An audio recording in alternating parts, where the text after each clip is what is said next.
Les parents qui refusent rien à un enfant finissent par le laisser courir à sa ruine. Et un enfant auquel on refuse rien, on donne tout, même ce qui n'est pas important, juste parce qu'on le gâte, c'est un enfant à problème. Cet enfant ne va respecter rien, va vouloir tout prendra trop de place, en arrachera à tout le monde, va pas respecter les voisins, va pas respecter les enseignants, les collègues, voudra prendre de la place à tout le monde, réclamera tout de tout le monde, au point où, un jour, il finit par gifler papa ou maman. Vous vous rappelez qu'il y a des enfants comme ça? Je m'excuse, j'ai un œil qui me dérange parce que malgré que je suis chauve, j'ai des cils longs. C'est là que tous les poils sont allés. Mes cils sont longs et il y a toujours un qui s'est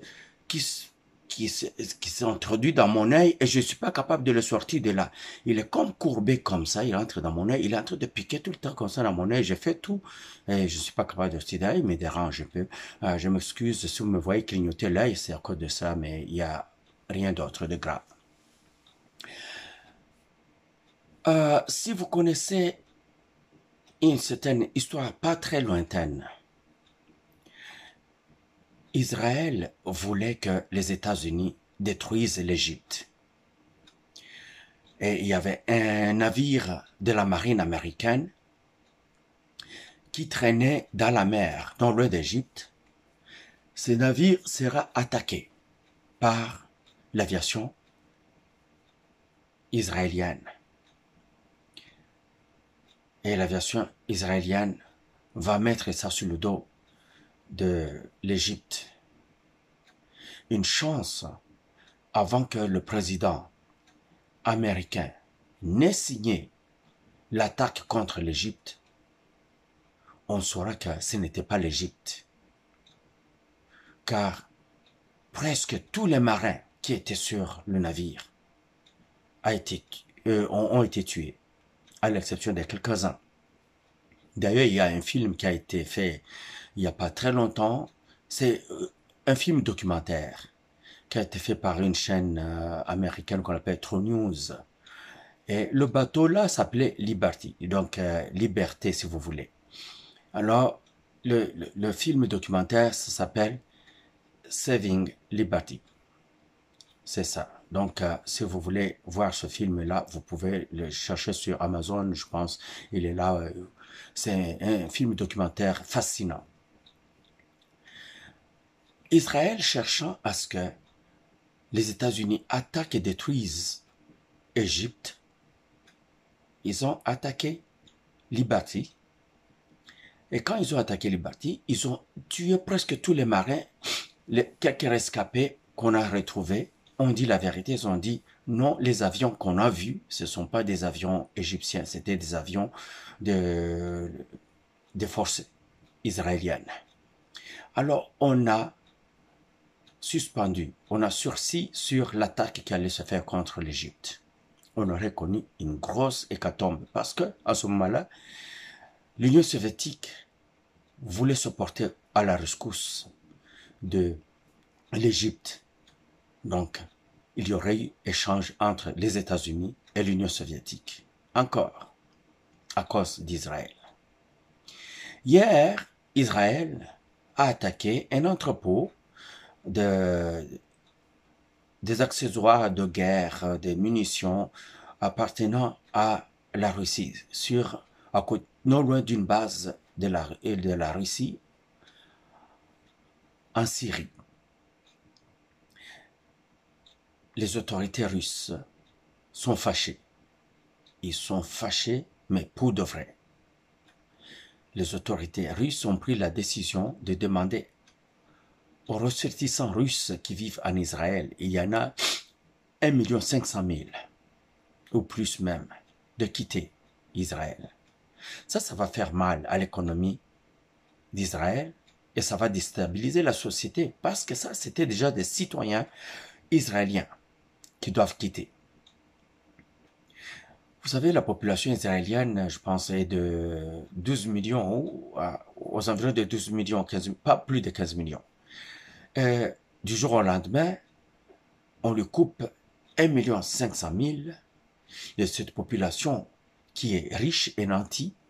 Je pense que ça va faire pas quelque chose de très beau. Mais non seulement ça, c'est que la Russie ne va plus supporter Israël. La Russie ne va plus protéger Israël contre les ennemis d'Israël. Parce que la Russie a toujours supporté et protégé Israël. Et quand Israël avait besoin de quoi que ce soit, la Russie lui donnait ça. Je me rappelle un moment, quand on disait au président Trump qu'il en faisait trop pour Israël, le président Trump a dit « Je n'en fais pas trop. Et d'ailleurs, je ne suis pas seul qui aide Israël, mais la Russie aide Israël plus que nous-mêmes. » C'est que Israël vient de chier sur la main qui l'a nourri. Et ça va aller mal pour Israël qui est déjà pas mal isolé dans la région. Il n'y a maintenant qu'un seul ami à Israël dans la région, c'est la Jordanie. Et les pays qui n'ont plus de choix que de supporter Israël. Surtout les États-Unis, parce qu'Israël est une colonie des États-Unis depuis la nuit des temps. Et la Russie avait accepté ça comme ça, avait tout laissé entre les mains des États-Unis. Les États-Unis mènent une guerre en Ukraine contre la Russie. Les États-Unis sont en train de préparer une grosse guerre contre la Chine en Taïwan. Les États-Unis sont en train de préparer une grosse guerre contre la Chine aux Philippines. Les États-Unis viennent maintenant de commencer une guerre contre l'Iran avec en connivence avec Israël. Les États-Unis sont éparpillés. Quelque fort que vous soyez, si vous êtes tiré à gauche à droite, ça va vous amener à votre propre ruine. D'ailleurs, beaucoup de pays sont en train d'abandonner l'usage du dollar américain dans les transactions de chaque jour. Ils commencent à utiliser leur monnaie locale. C'est du manque à gagner pour l'économie américaine. Et on pourrait trouver une Amérique qui sera toujours une grande puissance, mais qui va perdre beaucoup de plumes. Et ça va perdre beaucoup de plumes, car les BRICS sont la puissance à devenir. Et c'est une puissance qui arrive très, très, très vite. Je suis désolé. J'ai une grosse grippe qui m'embête. Alors, si je suis en train d'en parler aujourd'hui, car l'économie du monde va souffrir énormément de toutes ces guerres qui arrivent. Le canal d'Ormuz, qui est contrôlé par l'Iran et par lequel passent des seconds navires d'import-export, va être fermé par l'Iran. Quand ce sera fermé par l'Iran, les navires vont être obligés de faire un grand tour vers l'océan Pacifique, l'océan Indien, passer par l'océan Atlantique en dessous de l'Afrique du Sud, donc faire un tour complet, et ça va rallonger le temps de livraison des biens, ce qui fait que tout va monter de prix. Les pays pauvres qui en souffraient déjà vont souffrir beaucoup plus encore. La République démocratique du Congo, qui est un pays qui importe tout, va souffrir beaucoup plus. Un pays ravagé par la guerre et dont l'effort de guerre prend la moitié ou plus que la moitié du budget national, va souffrir beaucoup plus. La population en a ras-le-bol de cette crise économique qui secoue le pays depuis plusieurs décennies déjà. Mais la population avait l'espoir que le nouveau président qui vient d'arriver, qui est enfant du pays, enfant maison, moine boca comme nous le disons, va sortir la population de ce marasme, de cette souffrance. Or, le président, à peine a pris le pouvoir que les Occidentaux lui ont lancé en pleine figure cette guerre à l'Est. Ont pris la moitié du pays, assiégé par des forces étrangères.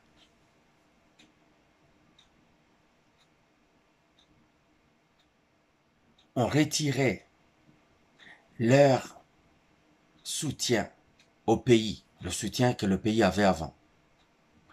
Tout ça parce que Tshisekedi n'a demandé qu'une seule chose, faire des affaires par la grande porte et à quote-part gagnant-gagnant.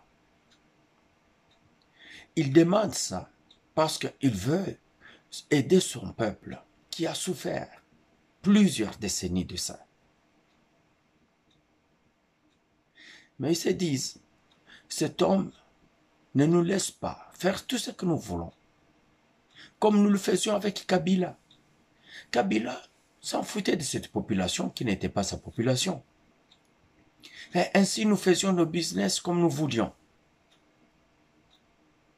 Tshisekedi arrive, il nous en empêche.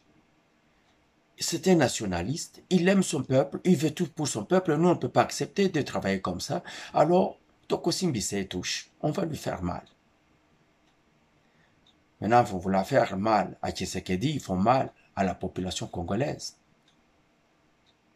qui, désespérée, risque de se retourner contre leur président.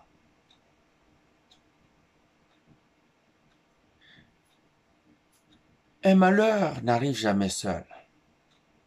Ou, encore comme on dit, un malheur ne passe sans qu'un autre n'arrive. On a connu le Covid, la guerre d'Ukraine, maintenant la guerre d'Iran. Et il y aura maintenant aussi ces affrontements directs entre entre Russie et États-Unis. Ces grosses puissances-là vont survivre, avec beaucoup de difficultés, mais vont survivre. Mais nous, qu'allons-nous devenir? Si on avait l'infrastructure routière, ne fût-ce que l'infrastructure routière, ça allait arranger beaucoup de choses. Ça allait aider la circulation des biens, des personnes, des services à l'intérieur du pays. Et ça aurait soutenu l'économie du pays, ça aurait soutenu le quotidien du peuple congolais. Mais malheureusement, on n'a rien de tout ça. Et comme le Congo est prisé par tous les ennemis, tous les pays voisins, ils vont commencer à nous faire trop de problèmes, soutenus par ces puissances-là qui sont antagonistes. Dieu seul sait comment ça va finir, mais ça s'annonce très mal pour notre pays. Les gens qui sont au gouvernement, qui sont dans l'administration et d'autres forces vives de la République démocratique du Congo sont tellement égoïstes, ont perdu la fibre patriotique que personne ne voit le danger qui guette le pays. Personne ne dit « unissons-nous au président de la République ». Car quand les situations sont dures, il est impérieux, il est important que les gens s'unissent afin que la famille survive. Et ne voit pas ça comme ça. C'est le moment de fragiliser le pays. Dans notre temps, cette constitution qui fait le bonheur de ceux qui veulent le morcellement du pays est là et n'est pas amendée. pendant qu'on devait commencer par là. Je cesserai de le dire. Le président de la République ne fait pression à personne. Il laisse ça comme ça. Et curieusement, j'ai appris que le président a dit que ce n'est pas opportun de toucher à la Constitution. Erreur, Monsieur le Président. C'est une grosse erreur. C'est maintenant qu'il faut le faire. Car si on manque cette occasion, on ne l'aura point. Vous avez peur des Occidentaux, des médias occidentaux qui vont me dire de vous? Mais tant pis s'ils me disent de vous. Si vous pouvez protéger le pays par des lois qui sont bien faites afin de protéger la souveraineté du pays, afin de protéger l'intégrité territoriale. Mais la Constitution actuelle ne peut pas le faire. Tous les pays se protègent par des lois. Les pays changent de lois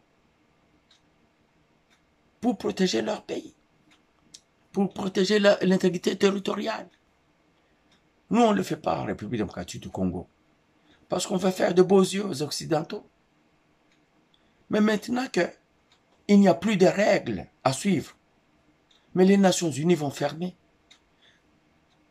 Dès que les BRICS commencent à fonctionner, je vous en ai parlé, c'est que les Russes vont faire de la réunion du BRICS du 22 au 24 octobre. C'est les Nations Unies, version BRICS. On va oublier les Nations Unies, l'ancienne formule. Les Américains l'ont déjà quitté d'ailleurs. Les Américains parlent des règles internationales au lieu de parler des lois internationales. Parce que les règles, ce seront des règles qui sont faites par les Américains pour que tout le monde ne suive que ces règles-là. C'est ce que refusent les autres pays puissants de ce monde. Ils disent non, nous voulons que nous restions auprès des institutions qui respectent les lois internationales. Et c'est les institutions qui appartiennent aux Nations Unies. Les États-Unis ne veulent pas de ça. Donc, c'est la loi du plus fort qui arrive. On essaierait bon de se gonfler le muscle, parce que nous allons nous battre sur nos frontières à la fois en République démocratique du Congo. Si l'armée et les autres services vifs du pays ne sont pas capables de protéger le pays, on est fait à l'os. Car ça va chier partout. Les pays de l'Est vont se protéger. Les pays de l'Ouest vont se protéger. Mais les Africains, il faut qu'ils choisissent le camp. Tout est en train de se faire sous nos yeux. Chacun choisit un camp qui le protège. Nous, c'est camp. Quel camp que nous avons? Qui nous protège, nous? Personne. Tout le monde veut nous détruire. Et ceux qui pourraient nous protéger, nous nous éloignons d'eux. Nous voulons toujours courir auprès de ceux qui ne veulent pas de nous.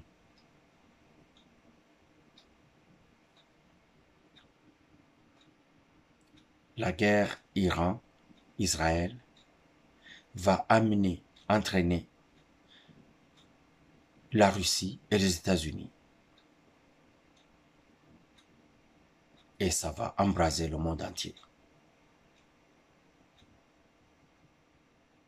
Car et les Russes et les Américains ont tout donné à Israël, ont protégé Israël jusqu'au point où Israël a pris toutes ces puissances-là en otage. Allez, aux États-Unis, on n'en parle même plus. Le Congrès, ce sont des Juifs, des sionistes. Le Sénat, ce sont des Juifs, des sionistes. Toutes les grosses entreprises, ce sont les Juifs.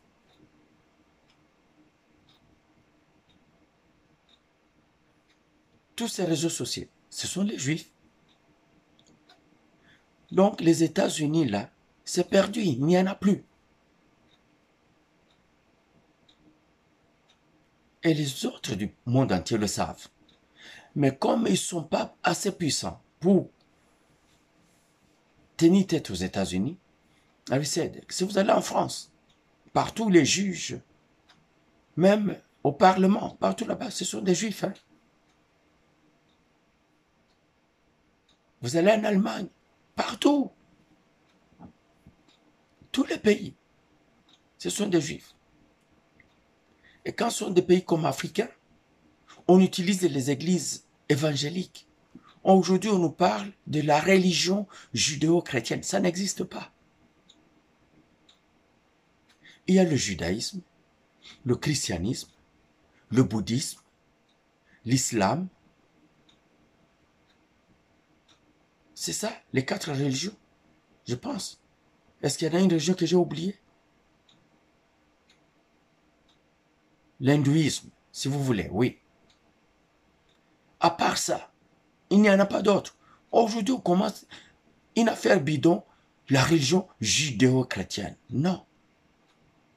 Le judaïsme et le christianisme, c'est pas pareil. Ils ne peuvent pas être ensemble, pas du tout. Mais les églises évangéliques, on les a corrompus. On les a mis ça en tête. Et on voit tous les évangélistes, tous les chrétiens se mettre derrière Israël sans penser à quoi que ce soit. Oh, qui bénit Israël sera béni par Dieu. Oh oui, c'est écrit dans la Bible. Mais est-ce que quand on parle d'Israël, on parle de ce pays aujourd'hui qui est là-bas? Quand on parle des Juifs, on parle de ceux que vous voyez en Israël? C'est ça que vraiment vous croyez? Paresse d'esprit ou non? Naïveté ou non? Les Palestiniens, qui sont-ils? Les Israéliens. Mais oui, les Palestiniens sont des Israéliens. Ce sont des peuples sémites. Pourquoi on veut les exterminer? Vous ne posez pas de questions. Je ne veux pas m'étendre sur cette question parce que c'est une question très dangereuse pour quelqu'un comme moi. Et ceux qui en débattent se mettent en danger. Peut-être je me demande si je devais même publier cette vidéo ou couper cette partie. Je vais vous la laisser comme ça. Allez faire, fouiller un peu. Fouillez juste un peu. Vous comprendrez qu'Israël n'est pas Israël d'aujourd'hui dans la Bible. Et les Juifs ne sont pas les Juifs d'aujourd'hui dans la Bible. Je vais laisser ça comme ça. Observez ce qu'on dit le 8 et le 9. Je ne sais pas ce qui va arriver. On s'en parle parce que je ne sais pas ce que cette nuit va donner. Il y a beaucoup de choses qui changent. Soyez les bienvenus au Conspiratorium. Je suis votre frère Bertin Bahia.